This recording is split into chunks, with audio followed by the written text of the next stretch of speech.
Baik, bismillahirrahmanirrahim. Assalamualaikum warahmatullahi wabarakatuh. Alhamdulillahirabbil alamin. Wassalatu wassalamu ala asyrafil anbiya'i wal mursalin sayyidina wa maulana Muhammadin wa ala alihi wa sahbihi ajma'in. Baik Bapak Ibu saudara-saudara sekalian, kita berjumpa lagi di channel Lensa Psikologi Sufi ya, setelah sekian lama. Kali ini kita akan membahas pertanyaan yang biasanya muncul di media sosial terkait Tuhan, yang mungkin beberapa di antara kita masih ada yang mempertanyakan terkait hal itu. Mungkin karena belum mendapatkan jawaban yang cukup melegakan mungkin ya, untuk mengisi kekosongan di dalam benak, mungkin begitu ya. Nah, baiklah, kita mulai dengan pertanyaan yang pertama, yaitu tentang pertanyaan apakah Tuhan itu benar-benar ada? Atau apakah Tuhan itu ada, begitu. Nah, ini terkadang merupakan pertanyaan yang bisa muncul bagi orang-orang yang sedang mencari makna hidupnya, makna dari keberadaannya di tengah-tengah luas dan dahsyatnya semesta ini dan lain sejenisnya.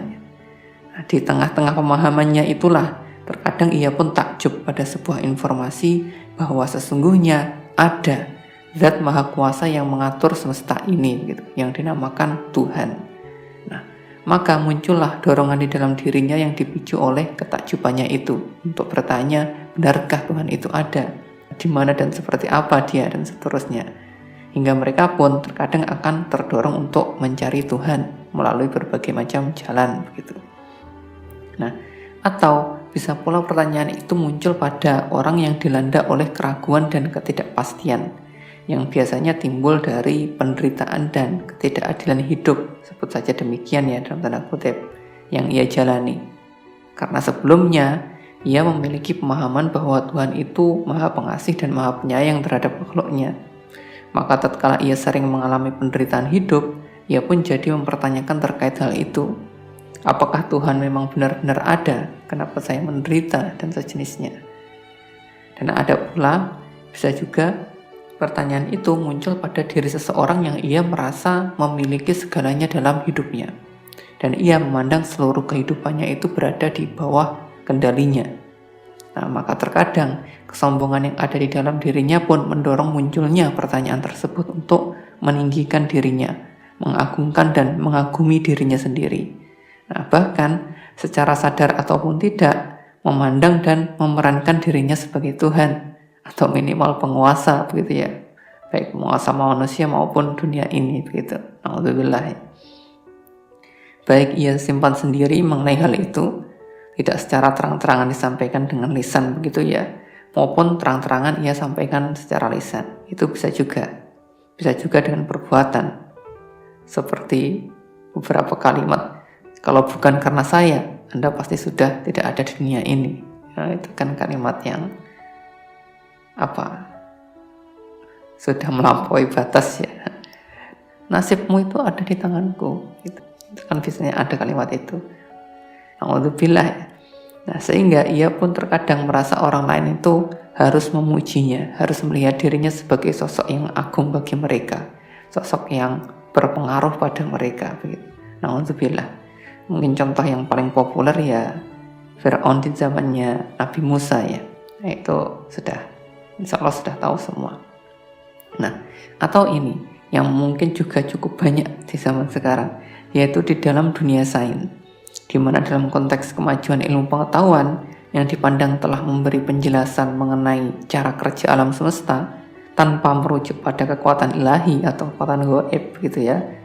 Kalau dulu kan sering, mengapa alam itu seperti ini dan seperti itu, maka jawabannya adalah karena Tuhanlah yang membuatnya demikian dan sejenisnya. Allah lah yang meninggikan langit dan menghamparkan bumi, yang darinya pula ia tumbuhkan berbagai macam tanaman, dan dengan tanaman itu ia pun membuat kenyang perut-perut hewan ternak yang digembalakan. Nah, begitu kan ya. Dialah yang membebaskan burung-burung untuk terbang di angkasa, menggiring mendung dan menurunkan hujan darinya agar basahlah tanah-tanah yang kering dan tandus, hingga menjadi tanah yang subur dan menghijau, dan seterusnya dan sejenisnya, begitu. Subhanallah kan ya. Dalam kitab suci bentuk-bentuk informasi yang mirip demikian sangat banyak, bisa dicari sendiri. Nah, atau yang mungkin masih banyak diingat juga bagi generasi-generasi milenial atau yang lebih tua terkait mitos-mitos ya. Waktu kita masih kecil dulu kan pernah juga diajari bahwa bulan purnama itu menjadi bulan sabit di hari-hari berikutnya karena ia dimakan buto, makhluk raksasa dari alam gaib gitu. Nah, kemudian juga kenapa ada suara menggelegar di langit tatkala mendung begitu. Tatkala waktu hujan juga istilah orang Jawanya itu gludok. Nah, itu karena ada kereta langit yang melintas di atas sana gitu dan sejenisnya. Nah, informasi demikian kan macam-macam juga ya. Bisa dicari tahu itu berbagai mitos dari berbagai negeri, bahkan tingkat daerah terkadang sudah beda-beda. Nah, sehingga banyak di zaman dulu informasi-informasi yang benar terkait kegaiban itu bercampur dengan mitos-mitos yang sebenarnya itu pun juga merupakan cara orang terdahulu di dalam memahami semesta gitu, di dalam membangun pemahaman terhadapnya dengan menerjemahkan berbagai macam fenomena alam yang ada ke dalam bahasa-bahasa di zaman itu. Kita pahami saja demikian. Nah, namun untuk saat ini setelah para saintis memiliki pemahaman terhadap cara kerja alam semesta yang bersifat mekanis empiris khususnya dengan berbagai hubungan sebab dan akibat yang konsisten yang ditemukan dan terlihat lebih nyata ya dengan panca indera semua manusia bisa dikatakan, maka mereka pun memandang penjelasan-penjelasan terkait alam semesta dengan bahasa-bahasa mitos tadi dalam tanda kutip ya sudah tidak dibutuhkan lagi. Sudah bukan zamannya, mudahnya demikian. Nah, dan dari sini pula lah, karena mereka memandang Tuhan sebagai produk yang sama, maka mereka pun juga mulai mempertanyakannya pula. Kalau sudah begini, apakah Tuhan itu benar-benar ada? Nah, setelah benar-benar memandang Tuhan sebagai sisa-sisa warisan konsep zaman dulu, maka pertanyaan itu pun mulai berubah.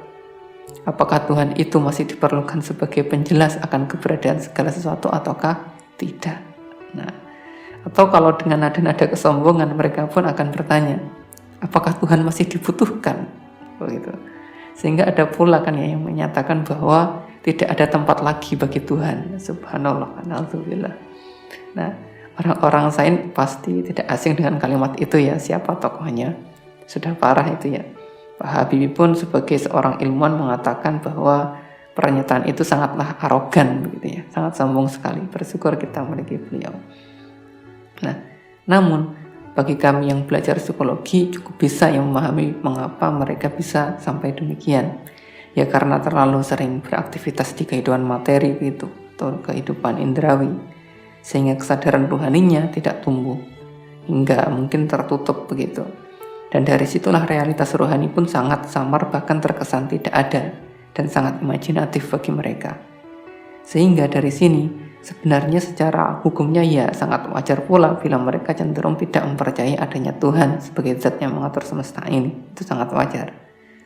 Budaya berpikir materialistik yang senantiasa mereka pelihara itulah yang membuat mereka cenderung melihat sisi indrawi dari dunia ini.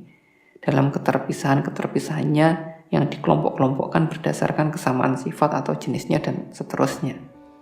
Nah, namun pada dasarnya tidak ada yang salah ya dengan fungsi akal indrawi tersebut. Fungsi akal indrawi semacam itu tidak ada yang salah.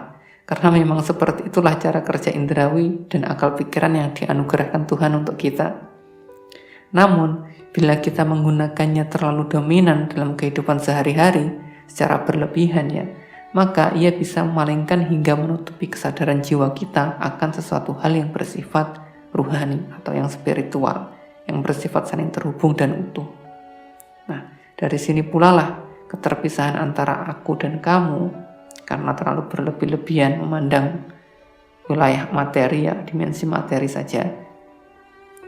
Maka dari sini pula lah keterpisahan antara aku dan kamu, milikku dan milikmu itu bisa terlalu jauh. Bahkan hingga tak ada hak bagimu atas apa yang aku miliki. Dalam tanda kutip begitu. Padahal yang mengatakan itu adalah orang kaya di hadapan orang yang miskin. Nah itu kan sangat gak pantas, gak bagus gitu kan ya. Sangat tidak bijak. Nah beda dengan apa yang diajarkan agama, bahwa sesungguhnya di dalam harta orang kaya terdapat hak-hak orang miskin yang kita wajib mengeluarkannya. Nah lebih dari itu pula, Karena keterpisahan itulah kesombongan pun bisa tumbuh subur pada diri mereka. Hingga kesombongan sendiri itu pun dibanggakan dan diidam-idamkan. Dan berbagai macam kerusakan moral dan lingkungan pun akhirnya juga terjadi. Bisa panjang ya kalau didetailkan terkait ini. Nah, baik. Sehingga sejak awal, dengan keterbatasan kesadaran yang mereka miliki dan ketidakmauan mereka untuk mempercayai keberadaan yang gaib, yaitu Tuhan, yang berada di luar kesadaran mereka, maka hal itu membuat mereka memahami Tuhan hanya sekedar bahasa atau konsep dari zaman dulu lah, bisa dikatakan demikian, untuk menjelaskan sebuah pengetahuan terkait fenomena di alam semesta, yang disebabkan pada waktu itu ilmu pengetahuan belum bisa menjelaskannya. Jadi hanya sekedar sisa warisan konsep keilmuan dari masa lalu begitu bagi mereka, bukan realitas yang nyata adanya. Nah, dan itu utamanya disebabkan oleh kesadaran Tuhan mereka yang tidak tumbuh dan berkembang tadi, karena tidak adanya perhatian dan perawatan terhadap sisi rohaninya, karena lebih sering sibuk dengan sisi materi atau dunia materinya. Beda halnya dengan orang-orang yang setiap harinya senantiasa merawat sisi rohaninya, yaitu hati rohaninya, dengan senantiasa menjaga hubungannya dengan Tuhan setiap harinya. Lebih-lebih bila setiap waktu, detik, dan nafas hidupnya itu dia gunakan untuk menjaga dan merawat hati rohaninya dengan berbagai disiplin rohani. Maka kesadaran rohaninya pun itu akan tumbuh dan berkembang dengan baik, hingga ia pun dengan izin Tuhan bisa sampai di suatu titik di mana Tuhan mengangkat tabirnya dalam tanda kutip ya, dan hadir sebagai realitas yang benar-benar nyata dalam kehidupan orang tadi. Begitu. Nah, dari situlah manusia akan benar-benar sadar dan tahu bahwa ada secara nyata realitas yang dinamakan Tuhan itu benar-benar ada. Jenis realitas itu kan ada macam-macam ya. Ada gambar, warna, bentuk, itu kalau yang ditangkap oleh mata kita. Kemudian ada suara yang ditangkap oleh telinga, kemudian bau, cita rasa, tekstur, suhu yang ditangkap oleh indera yang lain, hingga realitas berupa konsep yang ditangkap oleh akal manusia. Kemudian ada pikiran dan perasaan pula, juga realitas keberadaan aku atau diri. Bahkan ada aku yang satunya lagi yang bersifat rohani, itu bila ada yang bisa menyadarinya ya. Dan ini ternyata ada realitas lain yang lebih nyata dari semua realitas tadi, yaitu adalah Tuhan, yang bisa ditangkap melalui kesadaran hati rohani manusia yang ada di dalam dadanya. Ini real ya, dan sudah terbukti cukup berulang kali, walaupun tidak mudah dan cenderung mustahil untuk membuktikannya, sehingga masih langka gitu. Karena terbuktinya pun sejauh ini yang kami temukan itu tidak melalui kontrol bahkan niat dari diri kita, dari kita manusia itu tidak ada. Sehingga kami hanya bisa menyimpulkan bahwa manusia itu hanya bisa berusaha untuk merawat hatinya, tanpa berniat bahkan berpikir untuk menyadari Tuhan. Gitu, tanpa berniat bahkan berpikir untuk bisa menyadari Tuhan. Karena keinginan melihat Tuhan itu sendiri pun itu sudah bisa mempengaruhi bentuk jiwanya. Sehingga yang timbul nanti malah ilusi-ilusi yang dibuat oleh jiwa itu sendiri, yang menginginkan untuk melihat wujud Tuhan. Nah, disitulah bahayanya juga, bisa tertipu nanti. Nah, maka sangat penting juga terkait hal ini, seorang guru atau mursyid yang sempurna hadir untuk membimbing, agar tidak disesatkan oleh ilusi dari jiwa atau nafsunya yang sebenarnya masih sakit tadi. Nah, manusia yang pernah mengalami persaksian akan keberadaan Tuhan, contoh utamanya seperti para nabi, kemudian juga orang-orang suci, orang-orang biasa pun sebenarnya juga bisa ya, karena juga memiliki potensi yang sama sebagai manusia. Ulama di Indonesia pun sebenarnya juga ada, hanya menjaga diri agar tidak terang-terangan menyatakannya begitu. Karena masyarakat yang masih awam nanti bisa berlebihan di dalam memahaminya, dan itu padahal itu suatu hal yang sangat wajar saja ya, bisa terjadi pada siapapun. Nah, mereka baik kemudian lupa atau tidak, karena ini sangat mudah terlupakan ya, khususnya untuk orang biasa. Mungkin ini terasa aneh ya bagi Anda, tapi nyatanya memang demikian. Pengalaman itu sangat mudah terlupakan, khususnya untuk orang biasa yang tidak pernah memperhatikan ke dalam dirinya, karena frekuensinya berbeda ya. Itu mungkin yang menyebabkannya. Nah, bagi mereka keberadaan Tuhan sudah bukan lagi klaim keimanan. Saya percaya bahwa Tuhan itu ada, itu bukan. tapi saya tahu kalau Tuhan itu memang benar-benar ada begitu. Saya tahu kalau Tuhan memang benar-benar ada. Nah, sehingga mereka tidak memerlukan bukti akan keberadaan Tuhan. Tidak perlu itu. Karena nyata di dalam dadanya. Hatinya sudah menyaksikannya begitu. Nah, realitas yang dinamakan Tuhan itu benar-benar ada ya. Bahkan sebelum kita menamainya sebagai Tuhan. Sehingga tanpa kita secara aktif menyebutnya sebagai Tuhan, lebih-lebih menyimpulkannya sebagai Tuhan dan sejenisnya, sebelum pikiran kita berkata bahkan mengambil huruf apapun, sehingga masih diam ya, benar-benar diam, pasif, hati di dalam dada kita sudah mengenalinya sebagai Tuhan. Itu otomatis. Hingga kita pun tidak bisa menolak dari kenyataan itu. Nah, oleh karena itulah mengapa besok di alam akhirat tidak ada lagi yang bisa mengelak kenyataan akan keberadaan Tuhan. Itu tidak ada. Tidak ada yang bisa menolak keberadaan Tuhan yang Maha Esa tersebut. Mana Tuhan dan mana yang bukan itu akan sangat jelas sekali. Sekarang kebenaran perbedaan hitam dan putih saat ini ya di bawah sinar matahari. Begitu di siang hari, begitu kurang lebihnya. Sangat jelas sekali jadi. Nah, sehingga nyata kalau soal keberadaan Tuhan itu sudah lebih dari fakta keras istilah sayanya ya dalam kehidupan orang-orang, utamanya yang hatinya pernah menyaksikannya. Nah, pengalaman semacam itulah utamanya yang dikaji di dalam psikologi, khususnya psikologi transpersonal.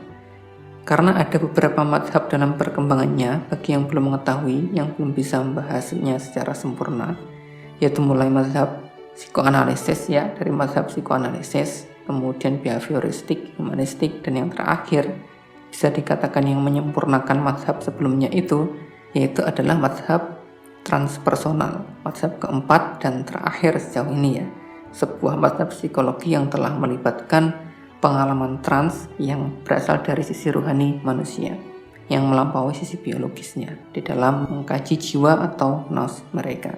Nah, hingga definisi dari jiwa sendiri di sini itu sudah cukup berbeda ya. Di video lain sudah ya, nomor 32, silahkan disimak saja. Dan psikologi sufi adalah salah satu cabang psikologi transpersonal yang berlandaskan pada spiritualitas Islam. Begitulah singkatnya. Baik, kemudian kita lanjutkan saja. Ada pertanyaan yang menarik dan cukup penting lagi ya, yaitu adalah apakah semua agama menyembah Tuhan yang sama? Apakah semua agama menyembah Tuhan yang sama? Nah, ini pertanyaan yang biasanya muncul dalam kehidupan yang dipenuhi dengan pluralisme agama ya, seperti di Indonesia ini misalnya, di mana terlihat dalam pandangan umum setiap agama terkesan memiliki pandangan berbeda tentang Tuhan, sehingga memicu munculnya pertanyaan di dalam benak sebagian orang, yang mungkin juga karena adanya dorongan berlebih dalam toleransi berakidah, atau yang lainnya mungkin juga bisa. Nah, namun penting di sini ya, tolong benar-benar diperhatikan. Sebenarnya dalam satu agama pun sangat dimungkinkan bahwa Tuhan yang diimani ataupun yang disembah oleh penganut agama itu tidaklah sama. Lebih-lebih tatkala mereka telah mempelajari terkait teologi, utamanya konsep-konsep tentang Tuhan. Nah, pasti akan berbeda-beda, baik mereka sadari ataupun tidak. Karena hal itu tanpa sadar bisa membangun citra Tuhan di dalam diri mereka masing-masing, sesuai apa yang mereka pahami dari bacaan yang mereka miliki. Nah, oleh karena itulah kami benar-benar menyarankan agar kita sebagai umat muslim khususnya mengimani Allahnya Nabi Muhammad. Tuhan Allah yang diketahui dan dikenal oleh Nabi Muhammad. Jangan ditanyakan bagaimana Allahnya itu. Pokoknya Allahnya Nabi Muhammad, titik, begitu ya. Sehingga tidak menimbulkan pemikiran dan pemahaman di dalam diri kita sendiri mengenai citra Tuhan, begitu. Sehingga Tuhan itu seperti ini, itu bukan, jangan. Kami sarankan jangan. Nah, sehingga Tuhan yang kita imani bukan dari pemahaman kita sendiri melalui berbagai konsep-konsep yang kita pelajari dari berbagai buku, kitab, ataupun renungan kita sendiri, itu bukan. Karena pasti berbeda dengan yang nyata, yang melalui pengalaman langsung oleh Nabi. Nah, oleh karena itulah mengapa para sahabat dahulu juga sering demikian, kami beriman dengan Tuhannya Muhammad, begitu.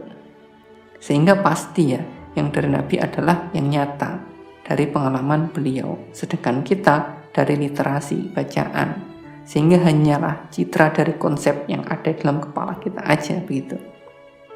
Jadi pasti berbeda ya, hati-hati di situ. Masih sangat jarang kelihatannya ini diperingatkan oleh pemuka-pemuka agama ya, mungkin karena fokus pendidikan atau dakwahnya berbeda. Nah, namun karena ini merupakan suatu hal yang sangat mendasar dan krusial ya, maka kami sampaikan berulang kali bahwa kita beriman kepada Tuhannya Nabi Muhammad Sallallahu Alaihi Wasallam, bukan Tuhan dari pemahaman kita sendiri setelah merenung atau membaca-baca buku atau kitab ini. Itu bukan, jangan ya. Kami sarankan jangan. Inilah yang sering bisa dikatakan menjebak orang-orang yang belajar akidah, khususnya terkait Tuhan. Sebenarnya konsep-konsep Tuhan yang dipelajari itu bukanlah berfungsi untuk membangun citra dan pemahaman akan Tuhan di dalam diri kita, atau membuat kita mengenali Tuhan, itu bukan. Melainkan untuk menafikan, meniadakan, atau menolak lebih mudahnya ya, segala hal yang bisa kita ketahui sebagai Tuhan, yaitu berbagai bentuk informasi dari pengetahuan indrawi kita, termasuk juga emosi-emosi atau perasaan yang kita bangun sendiri berdasarkan informasi ketuhanan yang kita baca ya, berdasarkan literasi-literasi yang kita baca dan juga perenungan, itu juga bukan, semuanya itu bukan. Kecuali bila Tuhan sendiri berkenan memperkenalkan dirinya kepada kita. Bila demikian, itulah persaksian yang dialami melalui hati ruhani kita, seperti yang dijelaskan di awal tadi. Nah, namun sekali lagi terkait hal itu jangan diinginkan ya, seperti yang dijelaskan sebelumnya, karena hal itu bisa membuat jiwa atau nafsu kita memunculkan ilusi-ilusi terkait Tuhan. Di situ bahayanya yang bisa membuat kita tersesat nanti. Paling penting dan aman ya bertuhan kepada Allah atau Tuhannya Nabi Muhammad begitu. Tuhannya Nabi Muhammad lah Tuhan kita, jangan dibalik Tuhan kita adalah Tuhannya Nabi Muhammad, jangan. Karena yang memiliki pengalaman langsung adalah beliau, sehingga kita berendah hati saja dengan ketidaktahuan kita atau dengan ketidakmampuan kita untuk tahu, dan kita sepenuhnya berwasilah menjadikan beliau sebagai jembatan terkait akidah tadi untuk menuju Tuhan ya, dan mengikuti beliau saja begitu. Disitulah sebenarnya bisa dikatakan merupakan salah satu peran fundamental ya, yang sangat penting akan keberadaan baginda Nabi, bahkan bisa dikatakan mutlak keberadaannya dalam kondisi itu, karena beliaulah yang benar-benar tahu yang mana Tuhan itu atau yang mana Allah itu, karena beliau dan para nabi yang lainlah yang memiliki pengalaman langsung terkait hal itu. Nah, sehingga dari situlah ibadah kita bisa benar-benar sampai kepada Tuhan, sampai kepadanya melalui baginda Nabi tadi, karena tujuannya bisa tertarget dengan jelas di luar faktor-faktor yang lainnya ya. Setidaknya alamat Tuhan itu dalam tanda kutip itu sudah jelas benarnya kalau demikian, karena melalui baginda Nabi yang sudah memiliki pengalaman dengan Tuhan tadi. Nah, kalau kita melalui pemahaman sendiri dari baca ini dan itu, kemudian mengimajinasikannya, entah itu berupa cahaya, tulisan, juga berbagai fenomena alam, bisa Anda simpulkan sendiri ya dari berbagai penjelasan sebelumnya tadi. Nah, saran kami hindarilah hal-hal semacam itu. Baiklah, wallahu a'lam bishawab, mungkin demikian yang bisa kami bagikan saat ini. Kurang lebihnya kami mohon maaf. Salam sehat, damai sejahtera bagi kita semua. Wassalamualaikum warahmatullahi wabarakatuh.